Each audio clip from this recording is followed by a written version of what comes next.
Hello नमस्ते students. आज मैं सीटेट के ऊपर डिस्कस करने वाला हूँ। बहुत दिन से स्टूडेंट का इंतज़ार था कि दिसंबर का सीटेट आ जाए। लीजिए, अब दिसंबर में तो नहीं हो पाया, इसका एग्ज़ाम नहीं हो पाएगा, लेकिन ये फरवरी में एग्ज़ाम इसका होने वाला है। अभी फॉर्म आ चुका है सीटेट का। सभी स्टूडेंट का बेसब्री से इंतज़ार था, क्योंकि ये जुलाई में भी फॉर्म नहीं आया। जुलाई के बाद कुछ डिस्कस होने लगा आयोग का, एनसीटीई का, तो उस पर डिस्कस करते हुए सोचा कि दिसंबर तक निकाल देंगे दिसंबर में, बट ऐसा नहीं हो पाया। ये एग्ज़ाम को खींच के ले जाया गया फरवरी में। अब फरवरी में ये एग्ज़ाम होगा, ये अनाउंस भी कर दिया गया, नोटिस भी रिलीज हो गया है इसका, जो कब से एग्ज़ाम होगा, कब से फॉर्म होगा। अभी ये फॉर्म आ चुकी है अभी, बट इसका जो अप्लाई डेट है अभी रिलीज नहीं किया है। इसी महीने में अगले वीक तक या इस वीक तक ये इसका रिलीज हो जाएगा, डेट अप्लाई होने का। चलिए मैं आपको इसके बारे में, नोटिस के बारे में बता देता हूँ। इस नोटिस में कितना एग्ज़ाम है, कब एग्ज़ाम है इसका, कितना पासिंग मार्क होता है इसमें, और क्या इसका डेट रखा गया है अप्लाई का, और इसमें पासिंग मार्क वगैरह, पेपर 1 पेपर 2 का फ़ी वगैरह। चलिए हम नोटिस पे चलते हैं आप सभी को। ये अप्लाई डेट है सीटेट फरवरी 2026। अप्लाई डेट शीघ्र ही स्टार्ट होने वाला है। अप्लाई डेट इसी महीने में हो जाएगा, अगले वीक तक स्टार्ट हो जाना है। एग्ज़ाम डेट इसका देखिए 8 फरवरी का डिक्लेयर कर दिया गया है। आपका पेपर अब अगले वीक में फॉर्म स्टार्ट हो, या इस वीक में हो, या इस महीने के लास्ट में हो, लेकिन आपका जो एग्ज़ाम होने वाला है वो 8 फरवरी को होने वाला है।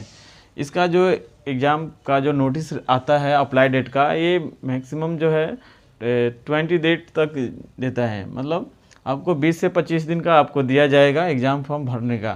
एजुकेशन, अगर ये पेपर 1 के लिए मैं आपको एजुकेशन बता देता हूँ 1 to 5 के लिए। अगर आप 12th किए हैं, 12th करने के बाद आप अगर डीएलएड किए हैं तो इस फॉर्म को अप्लाई कर सकते हैं। अगर आप पास के हैं या अपेयरिंग हैं, अगर आप डीएलएड पास है या अपेयरिंग है, दोनों को भी फॉर्म भर सकते हैं। पास है तो उसके लिए कोई दिक्कत ही नहीं है, जो अपेयरिंग है वो अपेयरिंग करके फॉर्म को अप्लाई कर सकते हैं।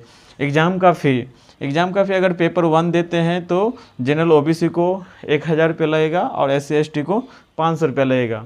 अगर दोनों पेपर आप फॉर्म भरते हैं तो जनरल ओबीसी को आपको 1200 रुपये लगेगा और SC ST को और PWD को 600 रुपया लगेगा। ये रहा पेपर 1 की बात। अब हम पेपर 2 पे चलते हैं। पेपर 2 का क्या सीन है? पेपर 2 में आप ये 6 to 8 तक का होता है। जो आप बीएड वगैरह किए हैं या 12th करके डीएलएड किए हैं, प्लस में अगर आप ग्रेजुएट हैं, तो इस फॉर्म को आप अप्लाई कर सकते हैं, पेपर 2 का फॉर्म। ये पेपर 2 का है 6 to 8 वाले पेपर 2 देते हैं। एजुकेशन, इसमें अगर आप 12th पास हैं और डीएलएड किए हैं और साथ में ग्रेजुएशन भी किए हैं, तब 12 का पेपर 2 आप दे सकते हैं। अगर 12th भी किए हैं, डीएलएड भी किए हैं, साथ में ग्रेजुएशन किए हैं, तो पेपर 2 का फॉर्म आप भर सकते हैं। साथ में अगर आप ग्रेजुएशन है, सिंपल से आप ग्रेजुएशन किए हुए हैं और बीएड किए हुए हैं, तो पेपर 2 दे सकते हैं ईजिली। इसमें पास हैं तो अच्छी बात है। अगर अपेयरिंग हैं तो आप अपेयर करके फॉर्म को अप्लाई कर सकते हैं, सीटेट पास कर सकते हैं। इसमें मैं पासिंग मार्क आपको बता देता हूँ कि पासिंग मार्क कितना है सीटेट का। अभी जो फॉर्म आया हुआ है फरवरी का, जो एग्ज़ाम होने वाला 8 तारीख को, उसमें पासिंग मार्क कितना है, और पहले वही पासिंग मार्क था, अभी भी वही पासिंग मार्क रखा गया है। चलिए मैं पासिंग मार्क पे चलता हूँ। ये कैटेगरी वाइज है, मेल और फीमेल का, सभी को मैं आपको डिक्लेयर करके बता देता हूँ। जनरल में आपको 90 मार्क लाना पड़ेगा, EWS का 90 मार्क लाना पड़ेगा, OBC EBC को 82 मार्क लाना पड़ेगा, और SC ST को 82 मार्क लाना पड़ेगा। यदि SC ST अगर कोई अपना स्टेट से अगर बिलोंग करता है, आरक्षण का लाभ जो उठाते हैं, उसके लिए 75 मार्क ही रहेगा। 75 मार्क पे आप क्वालिफाई माने जाएंगे। फीमेल के चलते हैं। फीमेल में जनरल का 82 नंबर है और EWS का 82 नंबर है, और OBC EBC का 82 मार्क है, और SC ST का फीमेल का 82 मार्क है। अगर SC ST फीमेल अगर स्टेट से बिलोंग करती है तो उसको भी 75 मार्क पे ही क्वालिफाई माना जाएगा। तो ये पूरा वीडियो मैं आपको सीटेट के ऊपर में बता दिया हूँ, क्योंकि अभी सीटेट का फॉर्म आ चुका है। जो भी स्टूडेंट डीएलएड कर रहे हैं, सेकेंड ईयर में हैं या क्वालिफाई हो चुके हैं, सर्टिफिकेट उनको मिल चुका है, या बीएड कर रहे हैं या बीएड पास आउट हो चुके हैं, या अपेयरिंग हैं, जो इस सेशन में एडमिशन लिए 25 से 27 में, वो सभी लोग अगर जिसका सीटेट क्लियर हो गया है उसके लिए कोई नहीं, आपके TRE 4 का फॉर्म रिलीज हो गया है, वो भी भर सकते हैं। जो स्टूडेंट अपेयरिंग हैं, पास आउट नहीं हुए हैं, वो आप सीटेट करके आप एग्ज़ाम को दे सकते हैं। तो आप सीटेट के लिए आपको अच्छा खुशखबरी है, अच्छा मौका है सीटेट का। आपका तैयारी करने का आपको तरीका आपके ऊपर है, कितना अच्छा तैयारी करेंगे, क्योंकि ये सीटेट का जो एग्ज़ाम होता है बहुत टफ लेवल का होता है। क्वेश्चन अलग ही टाइप का उसमें रहता है, बाकी जैसा एग्ज़ाम जैसा नहीं रहता है। इसमें यदि सीटेट क्वालिफाई यदि आप करते हैं तभी आप कोई भी टीचर के एग्ज़ाम में आपको मौका दिया जाएगा।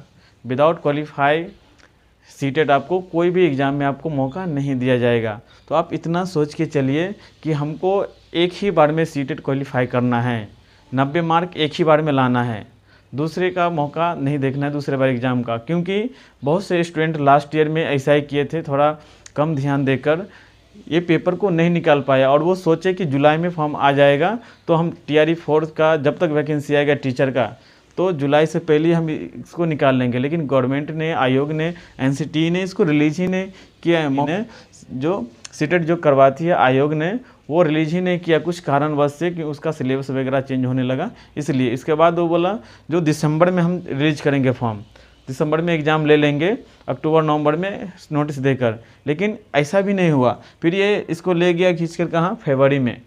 तो फरवरी में आज इस बार डिक्लेयर कर दिया कि एग्ज़ाम होने वाला ही है फिक्स से। आप तैयारी कर रहे हैं, तैयारी कीजिए, आप पूरा मन लगा के आप पढ़िए, तैयारी कीजिए। एक ही बार में सीटेट को क्वालिफाई कर लेना है।